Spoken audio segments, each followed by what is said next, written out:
வணக்கம் மக்களே, என்ன பண்ணுறீங்க? நல்லா இருக்கீங்களா?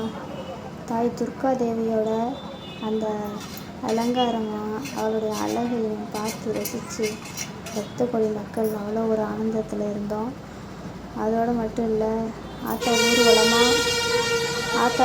ஊர்வலமாக வரும்போது நிறையா மக்கள் கோயிலில் வணங்கினது போக ஊர்வலமாக வரும்போதும் நிறையா மக்கள் தேங்காய் பழம் உடைச்சி தாயை பார்த்து வணங்கி ஆரவாரமாக எல்லோரும் ஓம் சக்தி பராசக்தின்ட்டு எல்லாம் சொல்லிக்கிட்டு இருந்தாங்க. ரொம்ப சந்தோஷமாக இருந்துச்சு. பார்த்திங்களா, அவளோட அழகை பார்க்கவே கண்கோடி வேணும். அவளுடைய அழகும் அவள் கையில் இருக்கிற அந்த ஆயுதங்களும் அவளுடைய அந்த பாதங்களும் அதாவது சொல்ல வார்த்தையே இல்லை. பார்த்துக்கிட்டே இருக்கணும் போல் இருக்குது. யாருக்கெல்லாம் அந்த ஆத்தா துர்கா தேவியை பார்த்து சந்தோஷமாக இருந்துச்சோ எல்லோரும் லைக் பண்ணிவிட்டு கமெண்ட் பண்ணுங்கள். அதோட ஊர்வலத்தை ஒட்டி குதிரையோட டான்ஸ் ஆடுறாரு. குதிரையை ஆடுற அந்த அழகையும் அவ்வளோ ஒரு அருமையாக இருந்துச்சு. நீங்கள் யாரெல்லாம் பார்த்துருக்கீங்க பாருங்க. பார்த்தா மட்டும் சொல்லுங்க மக்களே.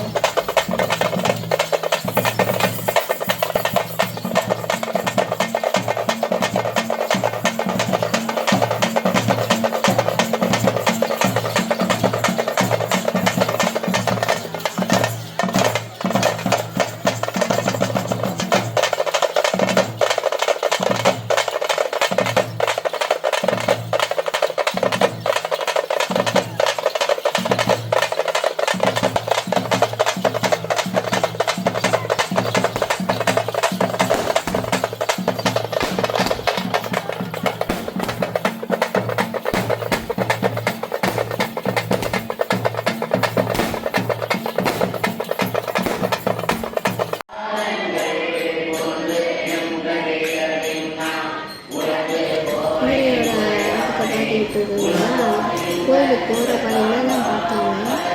சரி, கோயிலுக்கு பார்க்கையில் சூப்பராக இருந்துச்சு. அருப்புக்கோட்டை செய்ய குழு சிறப்பாக சிறப்பிச்சுக்கிட்டாங்க. கோயில் பூஜை எல்லா மக்களும் அங்கே இருக்கிற அத்தனை மக்களும் தாயோட சமையல் ஆடின ஒரு சீனை எல்லாம் அருமையாக இருந்துச்சு.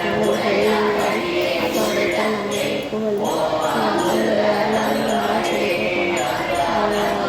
எல்லோரும் சேர்ந்தாப்பில் மக்கள் சேர்ந்து வீட்டில் அந்த சத்தத்தை கேட்கல மனதுக்கு ஒரு சாந்தமாக அமைதியாக இருந்துச்சு. அந்த இடத்துல தோணுச்சு மனசு அவ்வளோ ஒரு சந்தோஷமாக இருந்துச்சு. என்னுடைய செல்லை எடுக்க முடியாது. வழக்கமாக நம்ம செல்லை மக்கள் பண்ணி சார்ஜும் நிற்காது. ஏதாச்சும் ஒரு சேட்டை பண்ணி அக்கா செல்லை எடுத்துக்கணும். கடைசியில் என்னோட வாட்ஸ்அப் அனுப்ப சொல்லி அக்கா செல்லை கவர் பண்ணி அனுப்பிடுச்சு. நல்லதாக இருந்துச்சு. நம்ம பார்த்ததை 4 பேர் பார்த்துருக்கோம். எல்லாருக்கும் பயிர் பார்த்த எல்லாரும் தாய் துர்காயோட கரிசனை வச்சு எல்லாருமே இருக்கணும். சாமி மக்கள் இதை பார்த்துட்டு தாய் துர்காயோட சந்தோஷமாக என்ன சொல்லுங்க, எனக்கு ரொம்ப சந்தோஷமாக இருக்குது. சொல்ல வார்த்தைகள்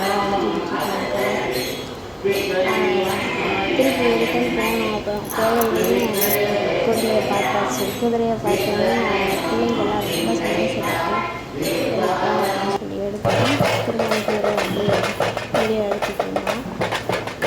அழகாக இருந்துச்சு. குதிரை நல்லா அவ்வளோ அழகாக இருந்துச்சு. அதில் அலங்காரம் வேறு பண்ணி அதை ஆடும்போது பிள்ளைங்களுக்குலாம் அவ்வளோ சந்தோஷமாக இருந்துச்சு. அங்கே கொஞ்ச நேரம் நின்று பார்க்க வேண்டியது ஆயிடுச்சு.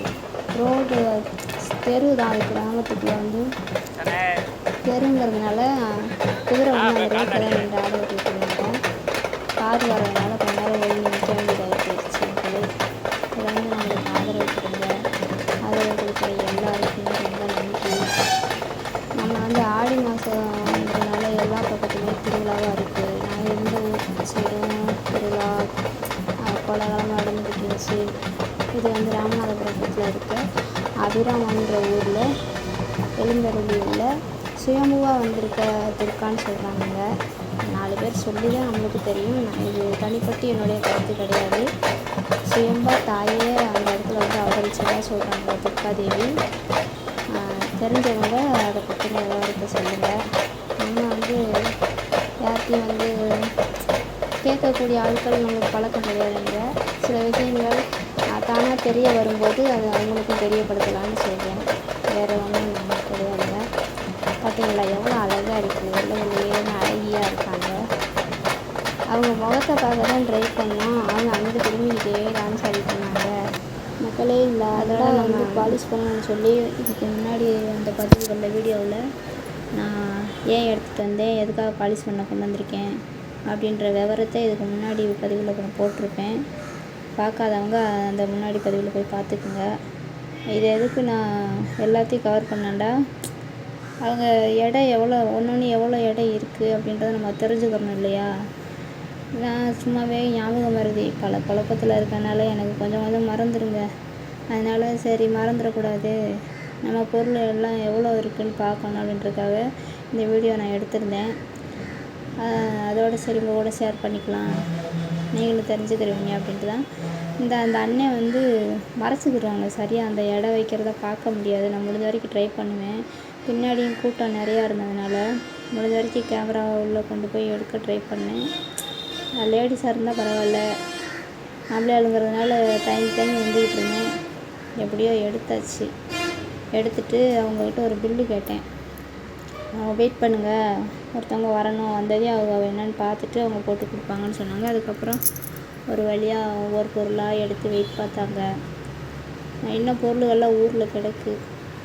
சரி இது அம்மா கடைக்கு போகணும்னு சொல்லிட்டாங்க. எனக்கு மனசு சரியில்லை. என்னடா இது ஒரு ஓட்டை கூட இல்லை, நல்ல பொருளாக இருக்குது, அப்படி போடணும்னு சொல்கிறாளேன்னு சொல்லிட்டு ஏம்மா அப்படி சொல்கிறேன்ட்டு நான் வாங்கிட்டு வந்துட்டேன். அந்த அண்டா தாங்க பாலிஷ் பண்ணி நீ புதுசாக வரப்போகுது. எதுக்கு பாலிஷ் பண்ணணும், அப்படியே புழைக்கலான்னு நினைப்பீங்க. அது என்ன காரணம்னா பூரா அப்படியே வெள்ளை வெள்ளையாக கருப்படிக்கிறது வழக்கம்தான். தேய்ச்சி புளியை தேய்ச்சி அது இதுன்னு போட்டு தேய்ச்சா போயிரும்பாங்க. ஆனால் அந்த மேலே இருக்க பொங்கல் பானையை பாருங்கள், அந்த எடைக்கு வச்சுருக்காங்க பார்த்தீங்களா. அந்த பொங்கல் பானையெல்லாம் விறகு அடுப்பில் வச்சு எரித்து சுடு தண்ணி காய வைக்க கொள்ள யூஸ் பண்ணியிருக்காங்க. அதெல்லாம் ஒன்றுமே பண்ண முடியாது. ரெண்டாவது உப்பு தண்ணி புழங்கினதுனால அதில் திரும்ப நம்ம வந்து குடி தண்ணி வந்து புழங்குறதுக்கோ பயன்படுத்துகிறதுக்கோ முடியாதுன்ற பட்சத்தில் எண்ணத்துக்கு ஒரே தான் பாலிஷ் பண்ணிட்டோம்னா புதுசாகவே வச்சு யூஸ் பண்ணிக்கலாம் அப்படின்ற ஒரு நோக்கத்துலேயும் தான் கொண்டுட்டு வந்து பாலிஷ் பண்ண கொடுத்தாச்சு. ஒவ்வொன்றையும் எடை பார்த்துக்கிட்டு இருக்காங்க. எடை பார்த்துட்டு எழுதிக்கிட்டு இருக்காங்க. நானும் எனக்கு எது டவுட் இருக்கான்னு பார்த்துட்டு கேட்டுக்கிட்டு இருந்தேன். அவங்க ஒரே இரைச்சல் சவுண்டு அதிகமாக இருந்ததுனால தான் அந்த சவுண்டை வந்து குறைச்சிட்டேன். கடைசியில் 2 நாள் அல்லது 3 நாள் ஆகும். அப்புறம் இன்னொன்று சொன்னாங்க, ஓட்டை விழுந்துச்சுன்னா எங்களை சொல்லக்கூடாது, நாங்கள் சொல்லி தான் வாங்குவோம் அப்படின்ட்டாங்க. பாலிஷ் பண்ணும்போது ஓட்டை விழுந்துடும் அப்படின்னாங்க. நான் சொன்னேன், இப்போ நேற்று வரைக்கும் எங்கள் அம்மா வீட்டில் வந்து தண்ணி பிடிச்சி வச்சுக்கிட்டு தான் இருந்தாங்க. அப்புறம் நான் அந்த மாதிரி பாலிஷ் பண்ண போகிறேன்னு சொல்லவும் தான் அம்மா வந்து கழுவி கவுத்தி வச்சுருந்தாங்க. அது எப்படிங்க ஓட்டை விழுகும் அப்படின்னு. இல்லைங்க, அதை கெமிக்கலாக ஆசிட் ஏதோ சொன்னாங்க. அது வந்து ஹெவியானதான். அதை ஊற்றி வந்து பாலிஷ் பண்ணும்போது லேசாக அது ரொம்ப மெல்லிசான இடமா இருந்துச்சுன்னா பொத்தல் விழுந்துடும். அதனால் நாங்கள் முன்னாடியே சொல்லி தான் எடுப்போம் அப்படின்னு அவங்களுடைய கருத்தை சொன்னாங்க. சரின்ட்டு எனக்கு கொஞ்சம் பயமாக வேற போச்சு. என்னடா இது இப்படி சொல்கிறாங்களே, அப்படி போச்சுன்னா இதை பாலிஷ் பண்ணியே வேஸ்ட்டாக போயிருமே அப்படின்னு யோசிச்சுட்டு இருந்தேன். சரி நல்லபடியாக வரட்டும் அப்படின்னு சாமியை கும்பிட்டுக்கிட்டு அவங்கக்கிட்ட பில்லை வாங்கிட்டு வெயிட் பண்ணிக்கிட்டு இருந்தேன். இன்னொரு பில்லு தரேன்டாங்க. அதாவது எடை எவ்வளோ வருது, ஒவ்வொன்றுக்கும் எவ்வளோ வரும், பாலிஷ் பண்ணுறதுக்கு எவ்வளோ வரும், ஈயம் பூசி பாலிஷ் பண்ணுறதுக்கு எவ்வளோ வரும்னு என்னென்னமோ சொன்னாங்க. அதை பற்றி எனக்கு தெரிலங்க விவரமாக சொல்கிறது. அவங்க கடையாரவங்க அவங்க தெளிவாக சொல்லுவாங்க. நம்ம முன்ன போய் பாலிஷ் பண்ணது கிடையாது, அதனால் தெரியலை. அதோட கொஞ்ச நேரம் வெயிட் பண்ண சொல்லவும் நானுக்குள்ளே பக்கத்தில் இருக்க பொருள்களெல்லாம் கொஞ்சம் பார்த்தேன். அந்த லேடிஸு ஒரு பொண்ணு நிற்கிறா பார்த்தீங்களா, 2 பேர் நிற்கிறாங்க பார்த்தீங்களா, அங்கிட்ட உள்ளே போனால் அது இன்னும் சரியான உள்ள பெரிய கடையாக இருக்குது. இது ஏற்கனவே நாங்கள் போன கடை தான், ஆனால் இப்போ வந்து கொஞ்சம் மாற்றி அமைச்சிருக்காங்க.